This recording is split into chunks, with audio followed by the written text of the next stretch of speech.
യക്ഷന്മാരുടെ രാജാവ് കുബേരനാണ്.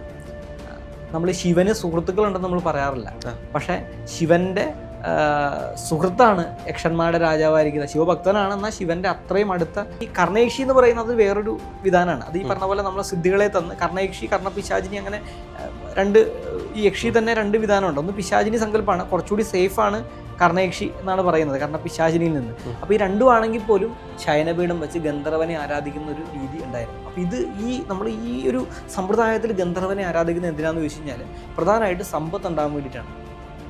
ഗന്ധർവൻ ഇരിക്കുന്ന വീടുകളിൽ ഈ നെല്ലും തേങ്ങയൊക്കെ പൊലിച്ച് പുറത്തേക്ക് വരുമെന്ന് പറയുന്നത്. അപ്പോൾ ഈ അറയുടെ മുകളിൽ ഗന്ധർവനെ ഇരുത്തി കഴിഞ്ഞാൽ ഇതൊക്കെ ഇങ്ങനെ പൊലിച്ച് ഇടിഞ്ഞിടിഞ്ഞ് ഇങ്ങനെ. ഇന്നിപ്പോൾ ഗന്ധർവൻ എന്ന് പറഞ്ഞാൽ എന്തോ ഒരു മോശക്കാരൻ രഹസ്യമായിട്ട് വന്ന് കണ്ടിട്ട് പോകുന്ന പെൺകുട്ടികളുടെ ജീവൻ തറക്കുന്ന ഒരാൾ എന്നൊക്കെ പറയുന്ന ഒരു സെറ്റപ്പിലേക്കാണ് കാണുന്നത്. അമ്മൂമാരെ എൻ്റെ ഗന്ധർവച്ച എന്ന് വിളിച്ചിട്ടാണ് അമ്മൂമ്മൂപ്പനൊക്കെ വരാറ്. അപ്പോൾ ഈ ഗന്ധർവൻ അച്ചാന്ന് വിളിക്കുന്ന ഒരു രീതിയാണ് വെച്ചാൽ ഒരു പിതാവിനെ പോലെ അദ്ദേഹം നമ്മളെ എല്ലാ കാര്യത്തിലും സംരക്ഷിക്കുന്നുള്ളതാണ് ഗന്ധർവനെ ആരാധിക്കുന്ന കുടുംബങ്ങളിലുള്ള വിശ്വാസം.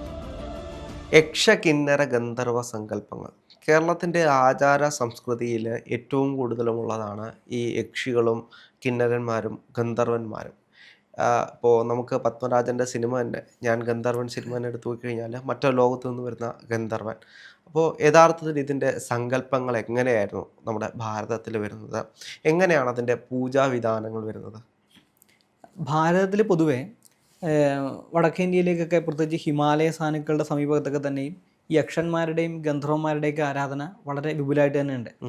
ഇപ്പം ബുദ്ധ ഭഗവാനൊക്കെ ബുദ്ധനോട് ഈശ്വരനെ പറ്റി ചോദിച്ചപ്പോൾ മൗനം പാലിച്ചു എന്ന് പറഞ്ഞു ബുദ്ധനോട്. പക്ഷേ എന്നാൽ പോലും ഈ യക്ഷന്മാർക്ക്, അതായത് ബുദ്ധിസത്തിലേക്ക് കൂടുതൽ ആകർഷകരായിട്ട് വന്നിട്ടുള്ള ആളുകൾ എന്ന് പറഞ്ഞാൽ സാധാരണക്കാരായിട്ടുള്ള ആളുകളാണ്. അപ്പോൾ അവർ യക്ഷഗന്ധർവ ആരാധന ചെയ്തിരുന്നവരാണ് ഈ ഹിമാലയൻ പ്രദേശത്തൊക്കെയുള്ള ആൾക്കാരെന്നാണ് പറയുന്നത്. അപ്പം അത് ഈ ഗന്ധർവ ഭൂമിയെ കൂടിയാണല്ലോ.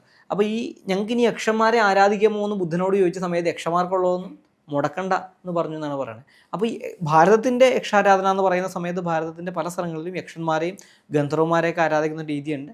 ഔത്തിന്ന് സവിശേഷമായിട്ട് കേരളത്തിൽ ഒരു ഗന്ധർവാരാധന, യക്ഷന്മാരുടെ ആരാധനയെക്കാളും യക്ഷി ഗന്ധർവൻ എന്ന് പറയുന്നൊരു പേരാണ്. ശരിക്കും ഗന്ധർവൻ്റെ ഒപ്പം വരേണ്ടുന്നത് അപ്സര സ്ത്രീയാണ്, ഇല്ലെങ്കിൽ ഗന്ധർവ സ്ത്രീയാണ് വരേണ്ടതെങ്കിൽ പോലും നമ്മൾ കേരളത്തിലുള്ള ആളുകൾക്ക് യക്ഷി ഗന്ധർവൻ എന്ന് പറയുമ്പോഴാണ് യക്ഷിയും ഗന്ധർവൻ. യക്ഷി എന്ന് പറഞ്ഞാൽ ഗന്ധർവനോടൊപ്പം ഗന്ധർവൻ്റെ പേരാണ് യക്ഷി എന്നുള്ളൊരു സെറ്റപ്പിലാണ് പൊതുവേ നമ്മൾ കാണാറ്. യഥാർത്ഥത്തിൽ ഇപ്പോഴും ആളുകൾക്കറിയില്ല എന്താണ് യക്ഷി, ആരാണ് കിന്നരൻ, ആരാണ് ഗന്ധർവൻ എന്നറിയത്തില്ല. അതിൻ്റെ ഒരു രീതി ഒന്ന് പറഞ്ഞുതരാമോ? ഈ യക്ഷി അല്ലെങ്കിൽ യക്ഷി എന്ന് പറയുന്നത് അവരുടെ സ്ത്രീലിംഗപദമാണ്. യക്ഷൻ, ഗന്ധർവൻ, കിംപുരുഷൻ, വിദ്യാധരൻ, കിന്നരൻ എന്നൊക്കെ പറയുന്നത് ദേവയോനികൾ തന്നെയാണ്. അപ്പോൾ ദേവന്മാരോളം എത്തിയിട്ടില്ല എന്ന് പറഞ്ഞാൽ ഇപ്പം ഇന്ദ്രാദികളായിട്ടുള്ള ദേവന്മാർക്ക് തൊട്ട് താഴെ നിൽക്കുന്ന വിഭാഗമായിട്ടാണ് ഈ യക്ഷഗന്ധർവാദികളെയൊക്കെ പറ്റി പറയാറ്. അപ്പോൾ അതിൽ ഈ ഗന്ധർവന്മാരെന്ന് പറഞ്ഞാൽ കലകളുടെ കൂടി ദേവതയാണ്, വികാരത്തിൻ്റെ പൂർത്തികളാണ്, കലകളുടെ ദേവന്മാരാണ്. അപ്പോൾ ഈ ദേവത സദസ്സിൽ അവർക്ക് പാട്ട് പാടുക, നൃത്തം ചെയ്യുക, അതുപോലെ മദ്യം വാറ്റുന്നവരൊക്കെ ഈ പറഞ്ഞതുപോലെ ഗന്ധർവന്മാരാണെന്ന് പറയുന്നുണ്ട്. എന്ന് മാത്രമല്ല ഗന്ധർവന്മാർ സകല കലകളുടെയും ഈ നമ്മൾ പുരാണമൊക്കെ നോക്കുന്ന സമയത്ത് പല പുരാണ പുരുഷന്മാരും ഈ ഗന്ധർവന്മാരിൽ നിന്ന് പല വിദ്യകളൊക്കെ അഭ്യസിക്കുന്നതായിട്ട് കാണാനായിട്ട് സാധിക്കും. എന്തായാലും ഈശ്വരനോട് വളരെ അടുത്ത് നിൽക്കുന്നവരാണ്. കാര്യം നമ്മൾ സഹസ്രാമതി ഗൗരി ഗന്ധർവ സേവിത എന്നാണ് പറഞ്ഞത്. അപ്പോൾ ഈ ദേവന്മാർക്ക് പോലും പലപ്പോഴും ഈ ഭഗവതിയെ കണ്ണുകൊണ്ട് കാണാനായിട്ടൊന്നും അവർക്ക് ദുർലഭമാണ്. ദേവന്മാർ വരെ തപസ് ചെയ്തിട്ടും പ്രാർത്ഥിച്ചിട്ടുമൊക്കെയാണ് ദേവീനെ അവരുടെ ദേവകാര്യത്തിന് വേണ്ടിയിട്ട് ദേവിയെ പ്രതിഷ്ഠപ്പെടുന്നതെങ്കിൽ ആ ദേവിയുടെ ലോകത്ത് ദേവീനെ പരിചരിക്കാനൊക്കെ നിൽക്കുന്ന ആൾക്കാർ ദേവി എപ്പോഴും ഗന്ധർവന്മാരാൽ സേവിക്കപ്പെട്ടുകൊണ്ടിരിക്കുകയാണെന്നാണ് പറയുന്നത്. അപ്പോൾ ഈ ഗന്ധർവന്മാരുടെ രാജാവായിട്ട് പറയുന്നത് വിശ്വാവസൂനെയാണ് പ്രധാനമായിട്ട്. ഇപ്പം ശൈവഗന്ധർവന്മാർ, വൈഷ്ണവഗന്ധർവന്മാർ, ശാക്തേയ ഗന്ധർവൻ എന്നൊക്കെ പറഞ്ഞിട്ട് ഇന്നത്തെ വേർതിരിവ് പൊതുവെ വരുന്നുണ്ടെങ്കിൽ പോലും പൊതുവെ ഗന്ധർവ രാജാവായിട്ട് പറയുന്നത് വിശ്വാവസൂനെയാണ്. എന്നാലും പുഷ്പദന്തൻ എന്നൊക്കെ പറയുന്ന ഒരു ഗന്ധർവ രാജാവിനെ ശൈവഗന്ധർവന്മാരുടെ, അദ്ദേഹം വലിയ ശിവഭക്തനാണ്, ശൈവഗന്ധർവന്മാരുടെ അധിപതിയായിട്ട് പറയുന്നുണ്ട്. അതുപോലെ ചിത്രാംഗതൻ എന്ന് പറയുന്ന ഗന്ധർവനെ വൈഷ്ണവ ഗന്ധർവന്മാരുടെയൊക്കെ അധിപതിയായിട്ട് പറയാറുണ്ട്. എങ്കിൽ പോലും നമ്മൾ പൊതുവെ വിശ്വാവസൂനെയാണ് ഏറ്റവും പ്രധാനപ്പെട്ട ആളായിട്ട് നമ്മൾ ഇതിനകത്തേക്ക് പറയുന്നത്. അതുപോലെ യക്ഷന്മാരുടെ കാര്യത്തിലേക്ക് വന്ന യക്ഷന്മാരുടെ രാജാവ് കുബേരനാണ്. നമ്മൾ ശിവന് സുഹൃത്തുക്കളുണ്ടെന്ന് നമ്മൾ പറയാറില്ല, പക്ഷേ ശിവന്റെ സുഹൃത്താണ് യക്ഷന്മാരുടെ രാജാവായിരിക്കുന്നത്. ശിവഭക്തനാണ്, എന്നാൽ ശിവന്റെ അത്രയും അടുത്ത ഉറ്റ കൂട്ടുകാരനാണെന്ന് കൂടി പറയാറുണ്ട് ഈ യക്ഷന്മാരുടെ രാജാവായിരിക്കുന്ന കുബേരനെ. അതുപോലെ തന്നെ കിംപുരുഷന്മാരെന്നൊക്കെ പറയും. കിംപുരുഷന്മാരെയൊക്കെ പറ്റി പറയുന്ന സമയത്ത് പകുതി മനുഷ്യാകാരവും പകുതി ഏതെങ്കിലും മൃഗത്തിൻ്റെയോ പക്ഷിയുടെയോ ഒക്കെ മുഖം ഇല്ലെങ്കിൽ ശരീരഭാഗങ്ങളൊക്കെ ഉള്ള ആളുകളാണ് കിംപുരുഷന്മാർ എന്നാണ് പറയാറ്. അതുപോലെ തന്നെ വിദ്യാധരന്മാരെന്നൊക്കെ പറഞ്ഞാൽ വളരെ അറിവുമായിട്ട് ബന്ധപ്പെട്ടിട്ടുള്ള ദിവ്യവർഗ്ഗങ്ങളാണ്. അപ്പം അങ്ങനെ ഒത്തിരിയും ദിവ്യവർഗ്ഗങ്ങളെ പറ്റി പറയുന്നുണ്ട്. അതിൽ കേരളത്തിലേക്ക് വരുന്ന സമയത്ത് നമ്മൾ ഈ യക്ഷന്മാരെക്കാളും കിന്നരന്മാരെക്കാളും കിംപുരുഷന്മാരെക്കാളും ഒക്കെ നമ്മൾ ആരാധിക്കപ്പെടുന്നത് ഗന്ധർവന്മാരെയാണ്. ഗന്ധർവൻ്റെ സഖിയായിരിക്കുന്ന യക്ഷി. പല തറവാടുകളും നോക്കി കഴിഞ്ഞാൽ നമുക്ക് അറിയാൻ പറ്റും. അല്ല, ഇന്ന് കിംപുരുഷന്മാരെ കുറിച്ച് കൂടുതൽ അറിയാൻ ആളുകൾ ശ്രമിക്കുന്നുണ്ട്. എനിക്ക് തോന്നുന്നു സംഭവം എന്ന് പറയുന്നൊരു സിനിമ ഇറങ്ങിയതിനു ശേഷം അതിൽ കാക്കയുടെ രൂപവും മനുഷ്യന്റെ ശരീരവും വരുന്ന ഒരു രൂപം വന്നതിന് ശേഷം അതിനെപ്പറ്റി കൂടുതൽ ആളുകൾ പഠിക്കുന്നതായിട്ട് എനിക്ക് കണ്ടിട്ടുണ്ട്. അപ്പൊ അതൊരു കിംപുരുഷനല്ലേ? എനിക്ക് തോന്നുന്നേ ഈ സിനിമ ഞാൻ കണ്ട സിനിമയാണ്, നല്ല സിനിമയാണ്. അപ്പം ആ സിനിമയിൽ എനിക്ക് തോന്നുന്നു അതിനകത്ത് ഡീൽ ചെയ്യുന്ന വിഷയം കിംപുരുഷൻ എന്നുള്ള രീതിയല്ല, അത് കാകഭൂഷുണ്ടി എന്ന് പറയുന്ന ഒരു സിദ്ധനെ പറ്റിയിട്ടാണ് എന്നാണ് എനിക്ക്. അദ്ദേഹം കിംപുരുഷനാവാം, എനിക്ക് അതിനെ പറ്റിയിട്ട് എനിക്കറിയില്ല. കിംപുരുഷനാണോ കിംപുരുഷൻ? ഇപ്പോൾ അങ്ങ് പറഞ്ഞതുകൊണ്ടാണ് ഞാൻ ചോദിച്ചത്. ഇപ്പോൾ ഒരു മൃഗത്തിന്റെ രൂപവും മനുഷ്യ ശരീരവും വരുമ്പോൾ അതൊരു കിംപുരുഷനാകുമല്ലോ. അതെ അതെ അതെ അതെ. ഈ അങ്ങനെയുള്ളതെല്ലാം കിംപുരുഷനാവണമെന്നില്ല. അപ്പോൾ അങ്ങനെ പറയുമ്പോൾ നമ്മൾ അശ്വിനി ദേവന്മാരുടെ കാര്യം, അശ്വിനി ദേവന്മാരെ കിംപുരുഷന്മാരായിട്ട് പറയുന്നവരുണ്ട്. അതുപോലെ നമ്മൾ പുരാണത്തിൽ ഇതുപോലെയുള്ള പല ആൾക്കാരുണ്ട്. ഇപ്പം നരസിംഹമൂർത്തി, ഇങ്ങനെയൊക്കെയുള്ള ദേവതമാരെ പറ്റി പറയുമ്പോൾ അവർ കിംപുരുഷനായിട്ടല്ല, നമ്മൾ ദേവനായിട്ട് തന്നെയാണ് പറയാറ്. അപ്പോൾ ഈ സംഭവം സിനിമക്കകത്ത് പറഞ്ഞിരിക്കുന്നത് എന്ന് പറഞ്ഞാൽ കാകഭൂഷുണ്ടി എന്ന് പറഞ്ഞ സിദ്ധനാണ് അദ്ദേഹം.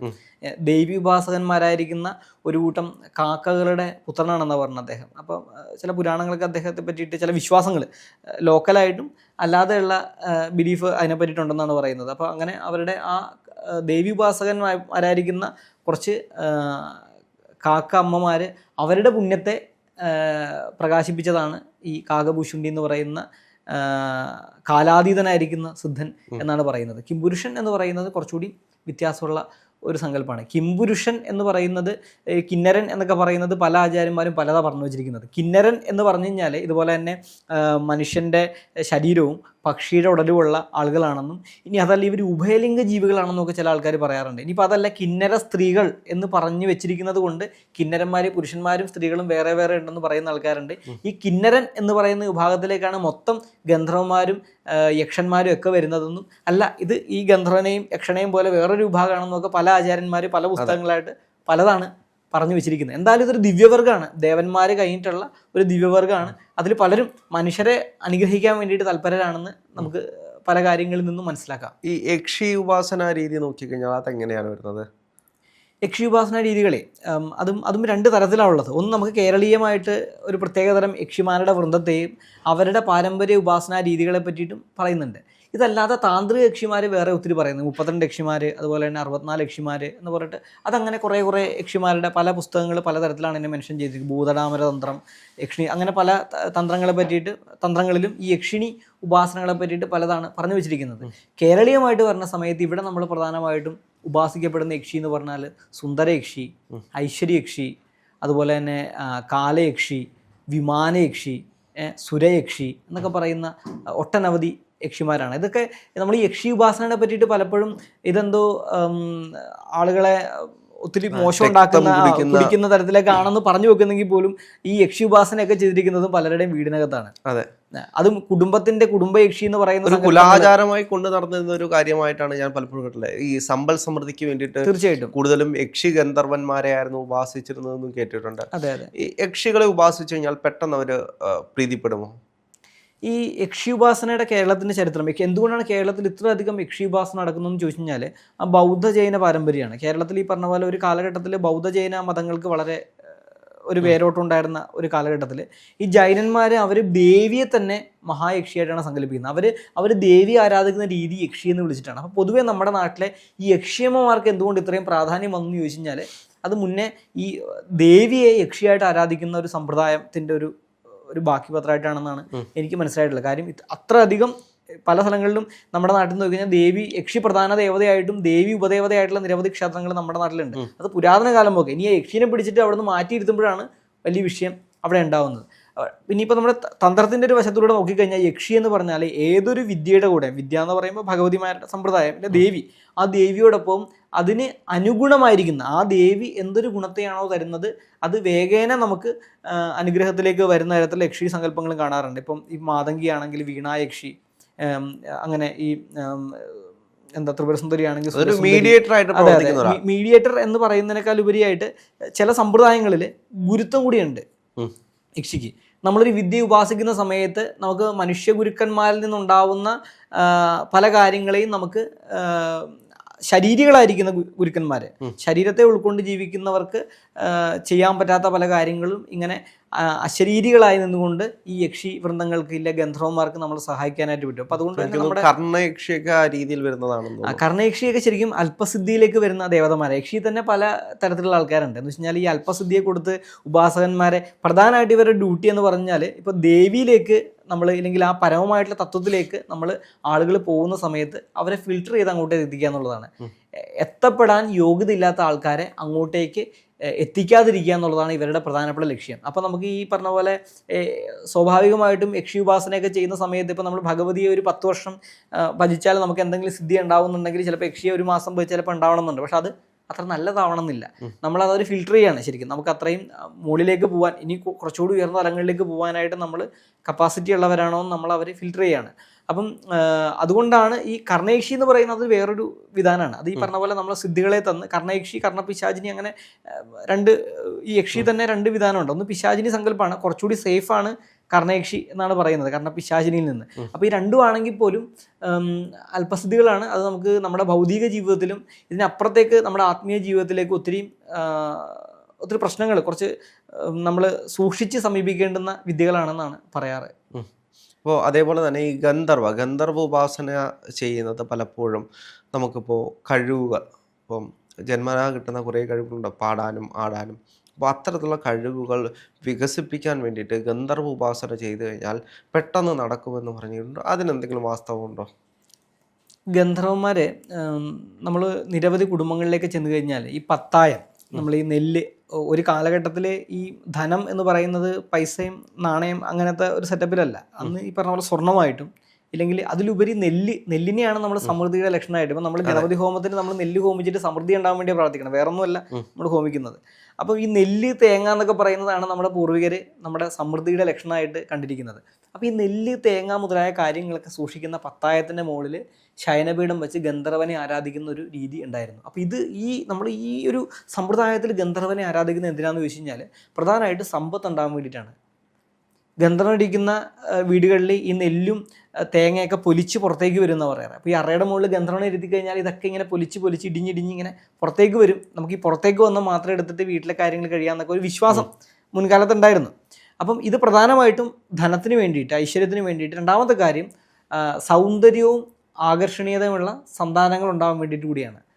നല്ല ബന്ധങ്ങൾ ഉണ്ടാവാൻ. ഇപ്പം സ്ത്രീകളാണെന്നുണ്ടെങ്കിൽ നല്ല അവർക്ക് ദാമ്പത്യ സുഖം ഉണ്ടാകും. പൊതുവെ എല്ലാവരും പറയും ഗന്ധർവനെ ഉപാസിക്കുന്ന സ്ത്രീകൾക്ക് ദാമ്പത്യ സുഖം ഉണ്ടാവില്ല, കല്യാണം കഴിഞ്ഞാൽ ശരിയാവില്ല എന്ന് പറയും. അങ്ങനെയല്ല, ഗന്ധർവോപാസനയൊക്കെയുള്ള കുടുംബങ്ങളിൽ അവിടുത്തെ സ്ത്രീകൾക്ക് ലഭിക്കുന്ന ഭർത്താക്കന്മാർ വളരെ രൂപഗുണമുള്ളവരും ഇവരോട് വളരെ എന്താ പറയുക ഒരു താല്പര്യമുള്ളവർ, ഈ സ്ത്രീകളോട് വളരെ വശ്യതയുള്ള ആൾക്കാരും ആണെന്നാണ് നമ്മുടെ അനുഭവം. പല കുടുംബങ്ങളിൽ ഗന്ധർവനൊക്കെ ശക്തിയായിട്ടിരിക്കുന്ന കുടുംബങ്ങളിൽ നല്ല ദാമ്പത്യ സുഖമാണ് കണ്ടിട്ടുള്ളത് അവിടുത്തെ കുടുംബങ്ങളെയൊക്കെ. പിന്നെ ഈ വേദത്തിലൊക്കെ തന്നെ വിശ്വാമസു ഗന്ധർവനൊക്കെ കന്യകമാരെ സംരക്ഷിക്കുന്ന മൂർത്തിയായിട്ടാണ്. പക്ഷേ ഇന്നിപ്പോൾ ഗന്ധർവൻ എന്ന് പറഞ്ഞാൽ എന്തോ ഒരു മോശക്കാരൻ, രഹസ്യമായിട്ട് വന്ന് കണ്ടിട്ട് പോകുന്ന പെൺകുട്ടികളുടെ ജീവൻ തറക്കുന്ന ഒരാൾ എന്നൊക്കെ പറയുന്ന ഒരു സെറ്റപ്പിലേക്കാണ് കാണുന്നത്.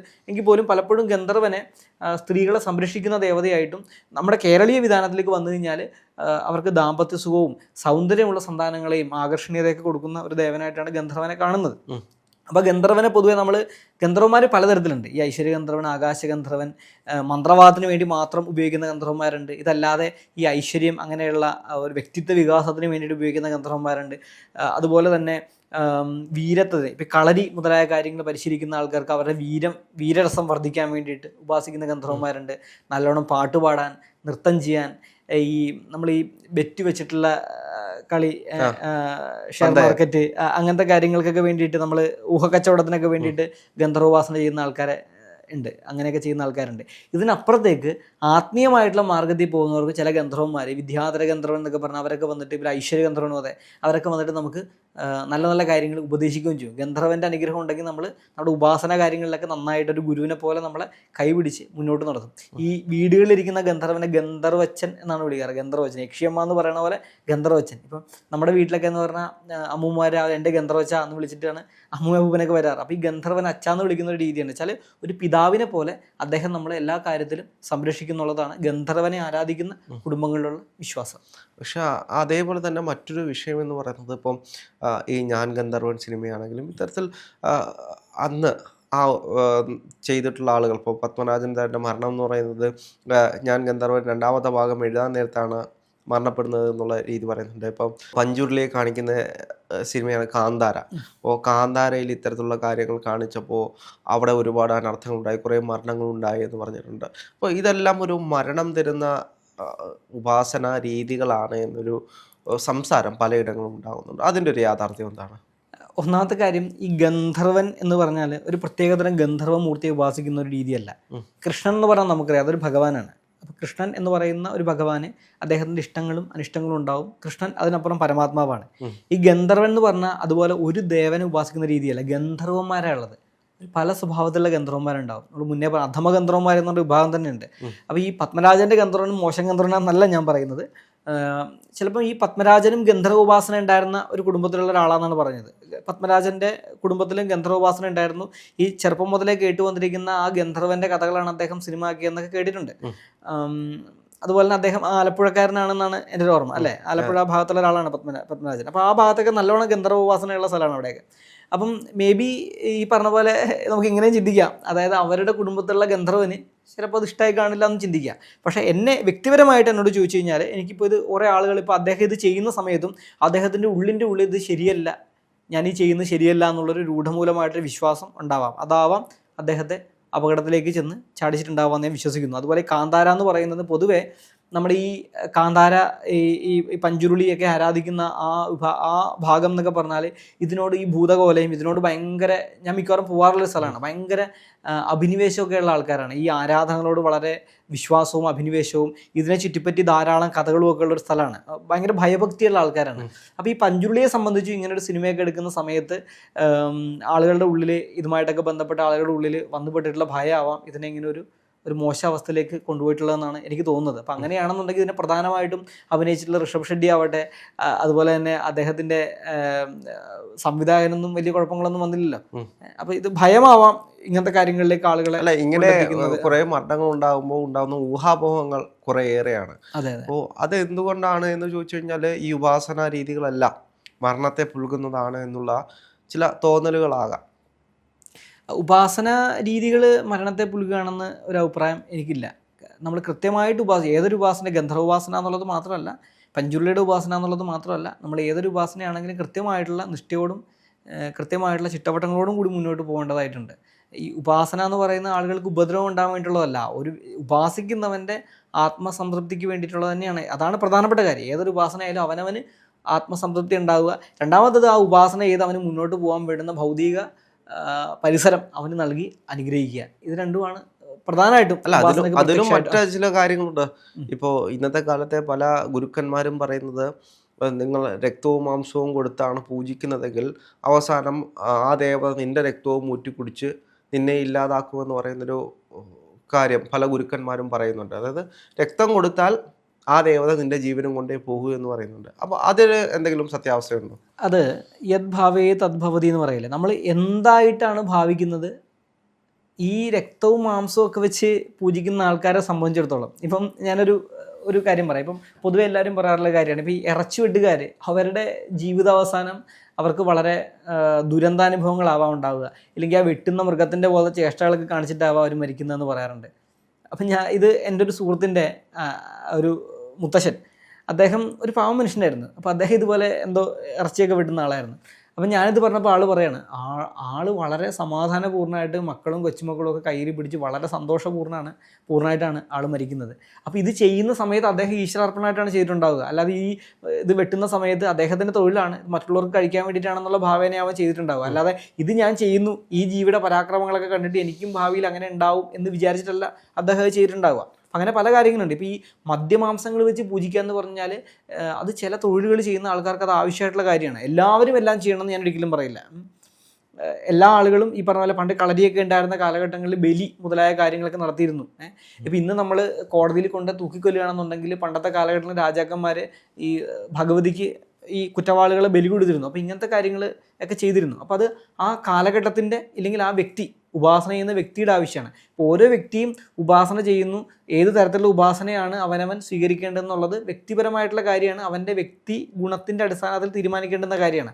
അതുകൊണ്ട് അവർക്കൊരു മോശം വരും എന്നുള്ളത് പറയാൻ പറ്റില്ല. യഥാർത്ഥത്തിൽ എല്ലാവർക്കും കൂടിയിട്ടുള്ളൊരു നിയമം എന്ന് പറയുന്നതൊന്നും പ്രപഞ്ചത്തിലില്ല. ഈശ്വരൻ ഓരോ വ്യക്തിയെയും പ്രത്യേകമായിട്ട് കാണുന്നത്. ഓരോരുത്തരെയും ഈശ്വരൻ കാണുന്നത് പ്രത്യേകമായിട്ടാണ്. ഓരോരുത്തർക്ക് വേണ്ടിയിട്ടും പ്രത്യേക നിയമമാണ് ഈശ്വരൻ കൊടുത്തിട്ടുള്ളത്.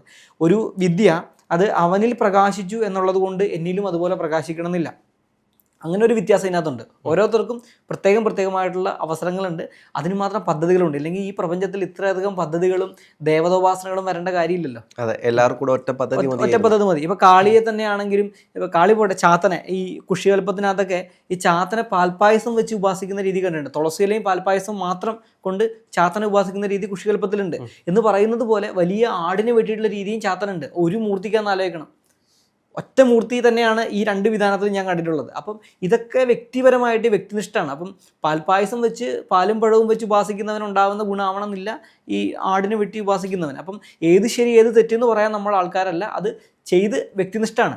ശരി തെറ്റെന്ന് പറയുന്നത് വ്യക്തിനിഷ്ഠമാണ്. ഇപ്പം ഞാൻ പാലും പഴവും വെച്ച് ഉപാസിക്കുന്ന ഒരു വ്യക്തിയാണെന്നുണ്ടെങ്കിൽ എനിക്ക് കോഴിയറുത്ത് പൂജ എന്ന് പറയുന്നത് ചിലപ്പം അത് എൻ്റെ വഴി ആവണമെന്നില്ല. ഞാൻ അതിനകത്തേക്ക് പോയി കഴിഞ്ഞാൽ എനിക്ക് മോശമാവും വരിക. നേരെ മറിച്ച് ഞാൻ ഈ കോഴിയറുത്ത് പൂജിക്കുന്ന ഒരു വ്യക്തിയാണെന്നുണ്ടെങ്കിൽ പെട്ടെന്ന് എനിക്ക് തോന്നുകയാണ് എല്ലാവരും എന്നെ എന്താ പറയുക സദാചാരം പഠിപ്പിക്കുകയാണല്ലോ. അപ്പോൾ ഇനി ഞാൻ നാളെ തൊട്ട് ഈ പറഞ്ഞ പോലെ കോഴിയറവൊക്കെ മാറ്റി വെച്ച് ഇനി പാലും പഴവും വെച്ച് ദേവിനെ ആചരിക്കാമെന്ന് വിചാരിച്ചു കഴിഞ്ഞാൽ അതെനിക്ക് വളരെ ദുരിതം ഉണ്ടാക്കുകയുള്ളൂ. അപ്പോൾ ഇതൊക്കെ തന്നെയും വ്യക്തിനിഷ്ഠമാണ്. അത് അങ്ങനെ ആയിരിക്കണം താനും. എല്ലാവർക്കും നിയമം, എല്ലായിടത്തും പോയിട്ട് കോഴി വെട്ടിയാൽ ശരിയാവും, എല്ലായിടത്തും പാൽപ്പായസവും കടുംപായസവും വെച്ച് പൂജ ശരിയാവും എന്നുള്ളത് ധാരണ അത് ശരിയല്ല.